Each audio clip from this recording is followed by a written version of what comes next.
Now the final and probably the most important relationship between hyperbolic functions and trig functions are the fact that their derivatives look a whole lot alike. So if I want to take the derivative of the hyperbolic sine of x, it actually turns out to be hyperbolic cosine of x. So I'm going to write out all 6 of these derivatives. Hyperbolic cosine becomes hyperbolic sine. That's not a mistake. There's no negative there. We'll talk about that in just a second. Hyperbolic tangent becomes hyperbolic secant squared.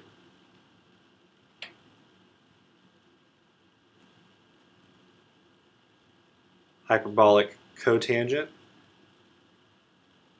becomes negative hyperbolic cosecant squared. Hyperbolic secant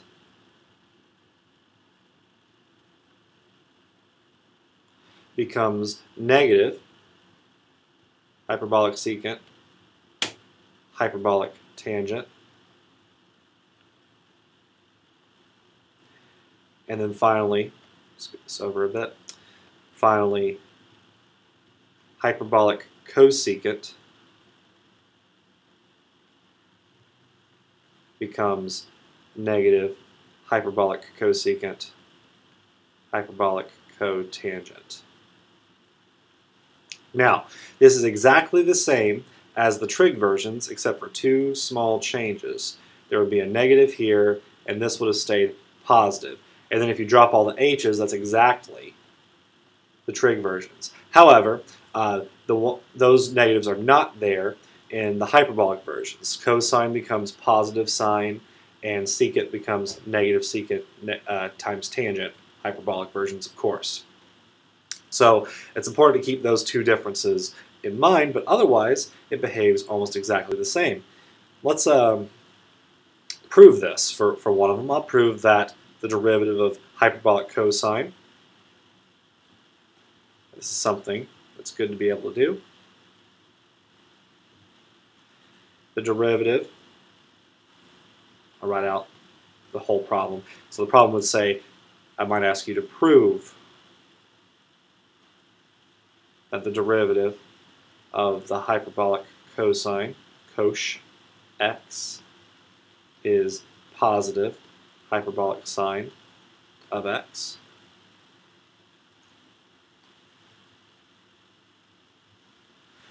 Alright, so if you're asked to do that, well, the best thing to do is just to start with the left-hand side and use the definition of hyperbolic cosine.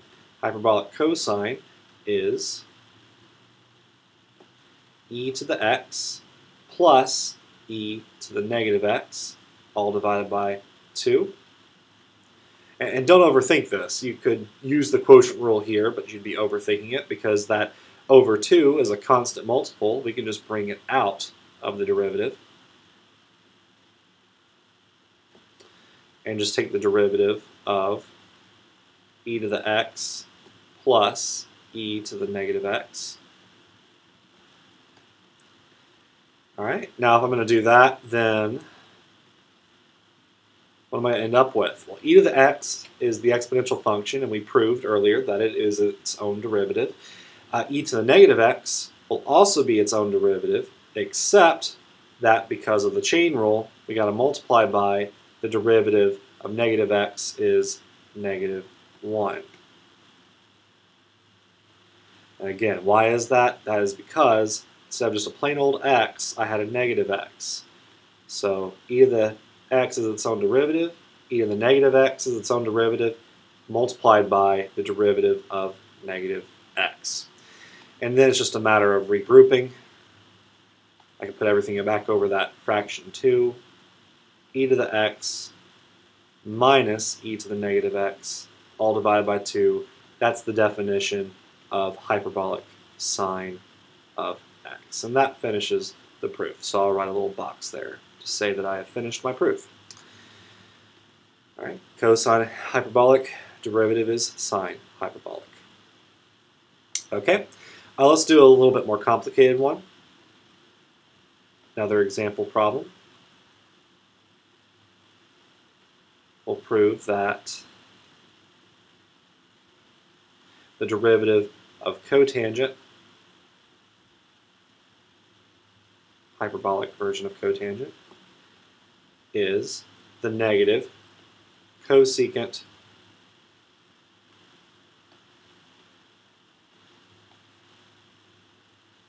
squared of x.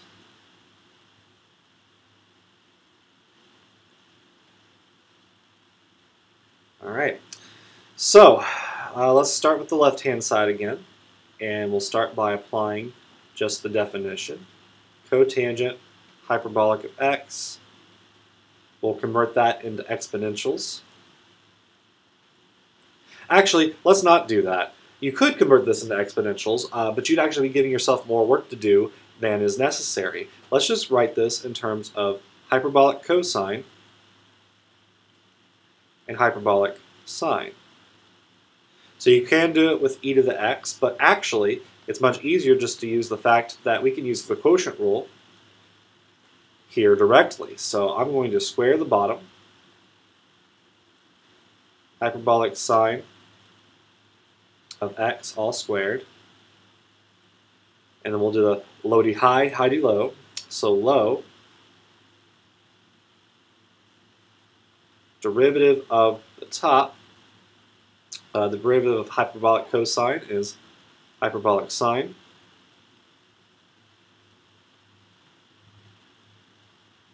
And then we'll subtract high.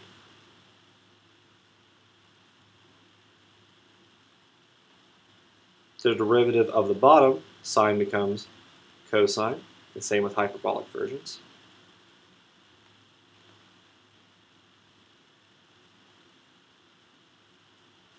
And so what that results in is giving me hyperbolic sine squared minus hyperbolic cosine squared all over hyperbolic sine.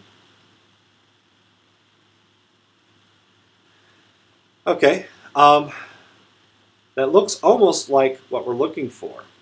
In fact, what we'll need to do is use one more property. And this is something I would probably give you for this problem as a hint. Cosine hyperbolic squared of x minus sine hyperbolic squared of x is equal to 1.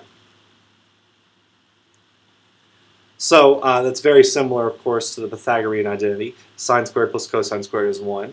But for hyperbolics, it's a little bit different. It's cosine squared minus sine squared is 1.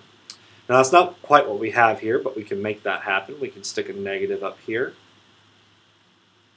If we factor out a negative, that'll make this a positive and this a negative. And so then we actually have what we're looking for. We get a negative 1 all over hyperbolic sine squared. And that is the inverse of hyperbolic sine is hyperbolic cosecant, just like it is for the trig versions. And that is exactly what we were asked to prove. We've proven that the derivative of cotangent hyperbolic is negative cosecant squared hyperbolic. And that square is there. I just forgot to write it like so. Okay, so what's another problem that we can do? Well, maybe we don't always do proofs all the time. Sometimes we just need to compute what the derivative is. So as an example,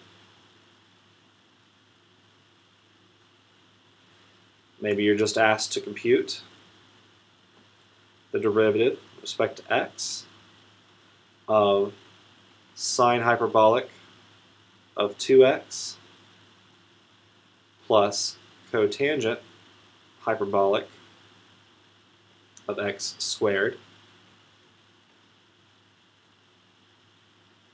And definitely, in this example, you do not want to convert everything into exponential functions because that would just get really messy very quickly. This is where you want to use all of those 6 facts from way up above, the beginning of this video. We learned the basic derivatives of the 6 basic hyperbolic functions.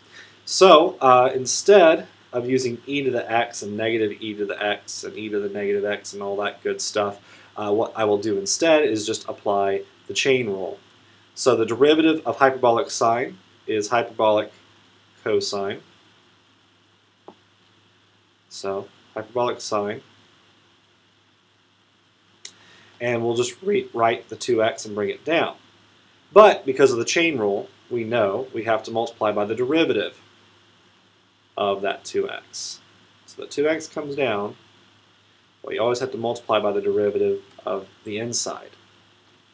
Likewise, just one moment ago we proved that the derivative of cotangent is negative cosecant. I forgot to write the h in the problem just a moment ago.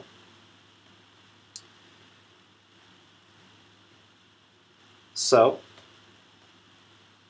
let's go ahead and apply that fact. Cotangent becomes negative cosecant hyperbolic squared. And again, we have this inside function, x squared. We have to rewrite it on the inside of the derivative, but we can't forget to multiply by the derivative of that inside function. That is the chain rule. And so bring that together. We'll get 2 times hyperbolic cosine of 2x minus 2x hyperbolic cosecant squared of x squared. And that finishes the problem.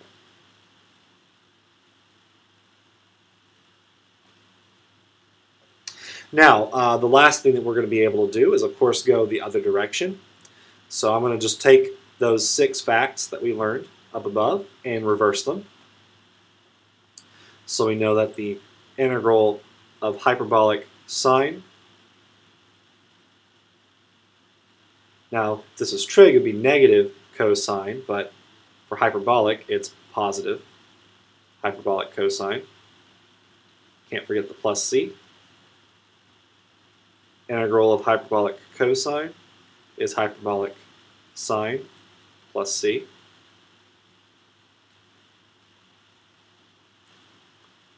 When we took the derivative of hyperbolic tangent, we got hyperbolic secant squared.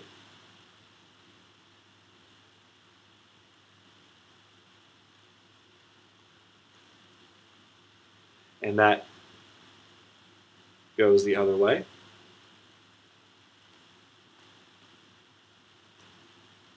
And for cosecant hyperbolic, you'll get cotangent hyperbolic.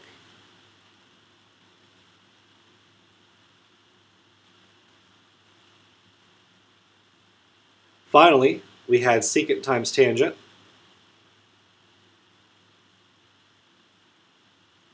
Hyperbolic versions. And we got that from taking the derivative of hyperbolic secant, but the negative showed up, so we have to have that negative in our formula. And the same thing for cosecant, hyperbolic cotangent hyperbolic.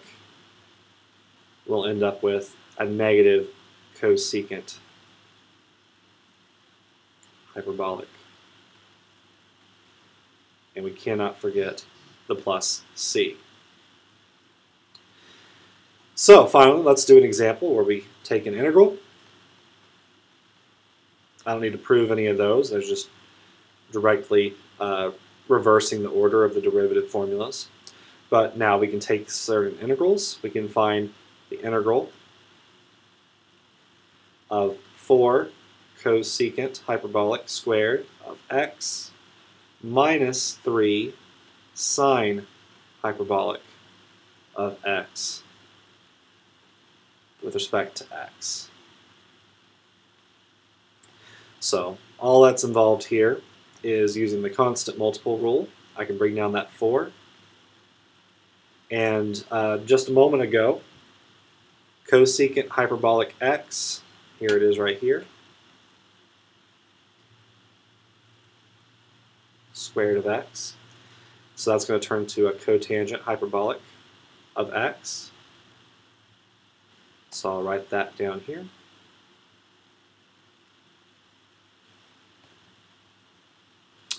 And then we'll have minus 3 in parentheses. Now we have sine hyperbolic. And coming up here, we see that sine hyperbolic. We can take its integral. Becomes positive cosine hyperbolic. So I'll just write that in here. Now, the integral's positive cosine, but that doesn't stop the negative from the original from coming down. And then you always got to have your plus c when you take an integral. So we can clean this up just a little bit if we like. Write that as 4 cotangent hyperbolic x minus 3 cosine hyperbolic x plus c. And that's an example of doing an integral involving the hyperbolic functions.